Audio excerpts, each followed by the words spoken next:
राजा blog fraud हैं। Finally ये बोल उठे हैं उनके साले साहब।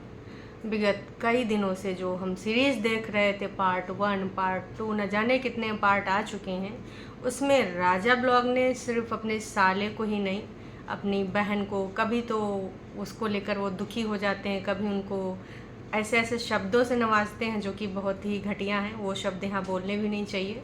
और उनके सीधे साधे माँ बाप, खासकर बाप, मैं पहले भी बोलती आई हूँ कि उनके बाप ऐसे इंसान हैं कि उनको अगर तुम जो बता दो बस वही करते रहते हैं।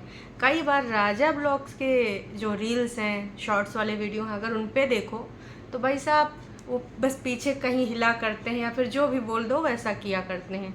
लेकिन राजा ब्लॉग ने उन पे जो जो इल्ज़ामात लगाए हैं, लगता नहीं है कि वो सच है। लेकिन भाई साहब अब कहानी दोनों साइड से शुरू हो गई है।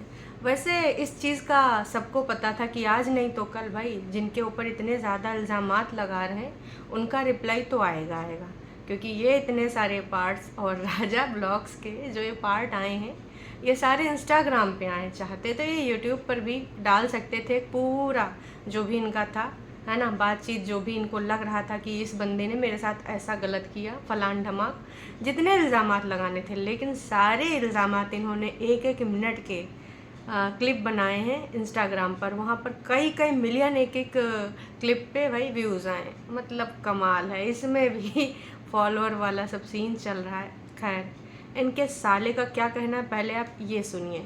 राजा ब्लॉग की बात में मत लो, ठीक है। वो जितने भी वीडियोस डाल रहा है ना, part 1 part 2 part 3 line by line, वो सारा स्क्रिप्टेड वीडियो। क्यों? क्योंकि वो हम लोगों को बदनाम कर रहा है। आप सोचो ना गाइस कि कौन इतना घटिया, मतलब इतना चीप किस्म का इंसान है ना। माँ बहन हमको बदनाम कर रहा है, हमको कोई दिक्कत नहीं, हमको करे, वो जितना करना है करे, हमको कोई दिक्कत नहीं। वो शराबी बोले, गजेड़ी बोले, उससे कोई फर्क नहीं पड़ता है। क्यों?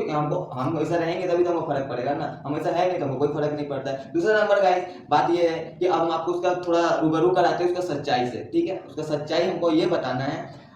राजा ब्लॉग जिसको आप लोग बहुत सारा प्यार देते हैं, उसको यूट्यूब पे आप लोगों ने 1 मिलियन का फैमिली बना के रखा है। एक ऐसा इंसान को फैमिली बना के रखा है।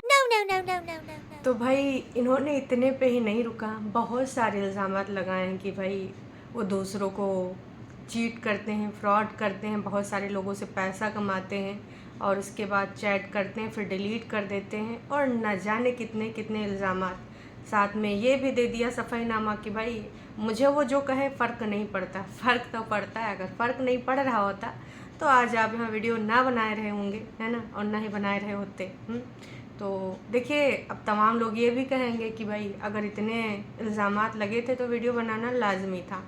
देखो, इनके इल्ज़ामात सही हैं, उनके इल्ज़ामात सही हैं, ये तो यही दोनों जान सकते हैं, उनकी फैमिली मेम्बर जान सकते हैं। लेकिन आजकल कुल मिला के भाई साहब इंस्टाग्राम हो गया या फिर जितने भी सोशल मीडिया प्लेटफॉर्म हैं, खासकर वाईटी पर भाई एक दो चार दुश्मन बना लो, उसके बाद आए कि यहाँ पर अपना उनका रोना धोना रोए दो।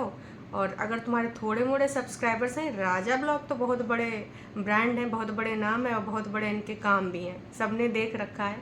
फेमस है कैसे हुए, अपनी जो वही रोने वाली, और कभी इनके ऊपर कोई गलत चीज़ कर रहा, कभी कोई गांव वाला, कभी भाई पड़ोसी कर रहा, कोई दूसरे गांव वाला कर रहा है। मतलब हरदम ये रो रो के जो अपने संपत्ति वाले व्यूज़ बटोरे हैं, सब्सक्राइबर्स और फॉलोअर्स, ये उनसे हैं। इतने में नहीं, ये अगर ये बात कहें कि इंटरटेनमेंट के लिए किसी भी हद तक जाते हैं तो इसमें कोई दो राय नहीं है। कभी अपने मुंह पे कालिक पोत लेना, कभी लड़की बन जाना, कभी बोरी के कपड़े पहन लेना, मतलब नो डाउट ये मेहनत बहुत करते हैं। लेकिन भाई साहब जिस तरीके से इन्होंने अपनी शादी में हर एक रस्म की 10-10 रील्स बनाई थी, उससे ज़्यादा लाइमलाइट में आए थे। और मैंने पहले भी बोला है कि ये रोस्टर्स के फेवरेट हैं। न जाने इनके कितने रोस्ट वीडियो हैं, आप जाके देख सकते हैं। तो कहीं ना कहीं यही सारी वजह है इनको फेमस करने के लिए। तो अब इनके ऊपर जो इल्ज़ामात लगे हैं, जाहिर सी बात है अब इसमें सारे तो सच भी नहीं है, सारे झूठे भी नहीं हैं, और जो उधर से वो कह रहे हैं। अब कुछ चीज़ें तो भाई बिल्कुल बेबुनियाद लग रही थी, जैसे कि राजा ब्लॉग्स का ये डर कि वो इनके नाम लेना चाहता था, इनके फॉलोअर्स लेना चाहता था।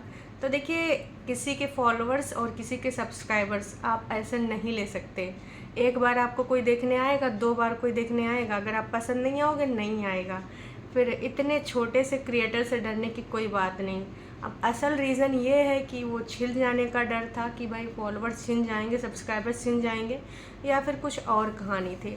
और जिस तरीके से इस बंदे को देखा, राजा ब्लॉग्स के द्वारा बताया गया था कि 25 साल के ऊपर इसकी एज है और इसके साथ ही इसकी हरकतें बिल्कुल भी नहीं अच्छी हैं और इनके घर वालों ने भी इनको भगा दिया। और ये 25 साल के हैं, मेरी बहन 15 साल की है, तो 25 साल का तो बंदा नहीं लग रहा है। हाँ, अब वो नशा करता है कि नहीं करता है, कितना करता है, घर वालों ने काहे निकाला, इनकी अलग कहानी है भाई साहब। लेकिन इन्होंने खुल के एक इल्ज़ामात लगाए सब्सक्राइबर्स को मिलने के लिए। वो अगर कोई जाता है तो भाई पानी नहीं देते हैं, फलान ढमाक। तो ये तो भाई देखिए आम बात है, जो बड़का फेमस चेहरे हो जाते हैं तो तमाम लोग जाते हैं कि चलो इससे मिलेंगे तो हम भी फेमस हो जाएंगे। तो कई बार भाई हमने ऐसे वीडियोज़ भी देखे हैं। तो ये तो कुछ आपने नया बताया नहीं। इसके अलावा भाई कह रहे हैं कि गांव के लोगों का ये मतलब है, गांव के लोग, बाहर के लोग, इधर के लोग, उधर के लोग, न जाने कितने लोगों को इन्होंने शामिल किया है।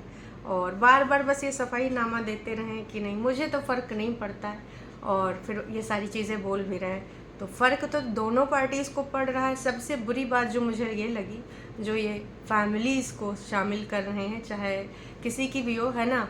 और वही फैमिली जो इनके माता पिता हैं, जिनके पैर छूकर, जो कि सब्सक्राइबर्स भी मैसेज और कमेंट कर रहे हैं कि भाई इंस्टाग्राम के रील पे देख लो, एक पॉजिटिव तुम्हें कमेंट्स मिलेगा, एक आध भले मिल जाए, वो बात दूसरी है। सबसे ज़्यादा जो गलत लग रहा है वो माता पिता को, खासकर पिताजी को इस तरीके के ऊपर इल्ज़ामात लगाना कि माता पिता ही निकले गद्दार। जो पिता कभी कभी तुम्हारे वीडियो में एक शब्द ना बोल पाया, बहुत मुश्किल से जब तुम लोग उनकी वीडियो बनाने की कोशिश करते थे तो उसमें भी रिस्पॉन्स करते थे, वही देवी जी। तो भाई आधा से ज़्यादा लोग तो कहते हैं कि ये जो देवी जी जब से इनकी ज़िंदगानी में आई हैं कहानी लिखकर, तब से इनकी सबकी कहानी बदल गई है। तो आप सबको क्या लगता है कि वाकई में ये देवी जी बोल रहे हैं या राजा ब्लॉग्स बोल रहे हैं? क्योंकि भाई देवी जी के आने के बाद बहुत सारी चीज़ें बदल गई हैं। अगर इनको वाकई में अलग रहना था तो ये उधर भी ढूंढ सकते थे। अभी तक उनका कोई घर फाइनल हो नहीं पाया है। न जाने कितनी प्रॉपर्टीज़ इन्होंने मझाड़ डाली हैं, लेकिन भाई कब हम रेंटेड रहेंगे, कब वो खुद का घर लेंगे। तो हो सकता है ये भी भाई एक स्क्रिप्ट ही हो, क्योंकि विगत दिनों में राजा ब्लॉग्स के द्वारा भाई जितने बड़े बड़े चीज़ें की गई हैं, ऐसी ऐसी कंट्रोवर्शियल बातें करी गई हैं। तो अब तो कुछ इनकी बीवी के बारे में भी चीज़ें निकल के आ रही हैं जो कि पर्सनल हैं। शादी और पहले की शादी, दूसरी शादी, न जाने कौन कौन सी बातें जो कि भाई थोड़ा सा अलग हटके हैं, जो कि आने भी नहीं चाहिए। अब पुरानी कहानी का थी, यहाँ आने का कोई मतलब नहीं, पर भाई अब ये कौन कौन सी चीज़ों को यहाँ बेचेंगे डॉलर छापेंगे, पता नहीं जी। फिलहाल आपको क्या लगता है इस पूरी कंट्रोवर्सी का, सच का है, कमेंट करके ज़रूर बताइए। अब दोनों पार्टीज कूद पड़ी हैं अपना अपना मुद्दा लेके।